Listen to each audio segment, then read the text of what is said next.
Souvenez-vous, c'est le 1er mai dernier que les Verts ont retrouvé officiellement leur place en première division, une journée au cours de laquelle nous avions pu mesurer à sa juste valeur le phénomène vert dans toute sa splendeur.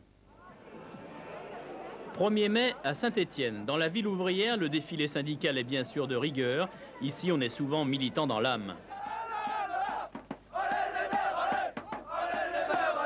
Militant sportif également, d'autant que ce jour-là n'est pas tout à fait comme les autres. Les Verts doivent battre Ajaccio pour remonter en première division. C'est un 1er mai de tradition et d'ambition.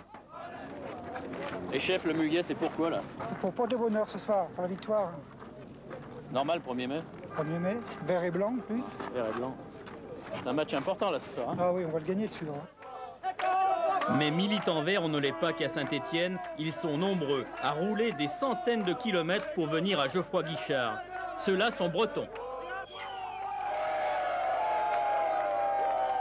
On vient à côté de Lorient, à Pontivy. On fait partie de la section de Beau des membres associés de Saint-Étienne.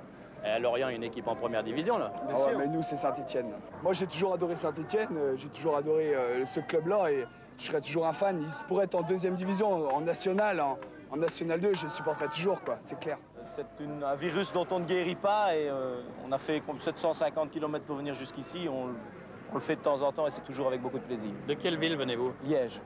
Liège, il y a le Standard pourtant. Oui, mais on est belge avant tout. C'est vrai, on aime le football belge, mais on ne retrouve pas en Belgique ce qu'on retrouve ici à Saint-Étienne. C'est-à-dire? C'est-à-dire, moi j'ai toujours une expression, je dis vert un jour, vert toujours. On a la fibre, il y a une ambiance, il y a quelque chose à Saint-Étienne. On frissonne pour Saint-Étienne et je n'ai encore jamais frissonné pour un club belge. C'est chaud, c'est vert, Saint-Étienne, Saint-Étienne.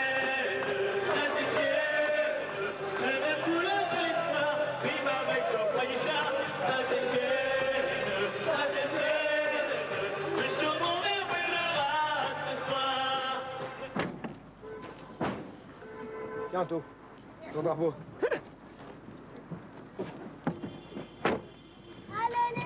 13, vous n'êtes pas supporter de Marseille? Non, je suis supporter de Saint-Étienne depuis que j'ai l'âge de mon petit. Comment ça se fait ça? C'est un crime de lèse-majesté là-bas à Marseille. C'est vrai que c'est pas trop bien perçu, hein. Mais bon, c'est mon père qui m'a lancé là-dedans depuis que je suis tout petit. J'ai toujours suivi, quoi.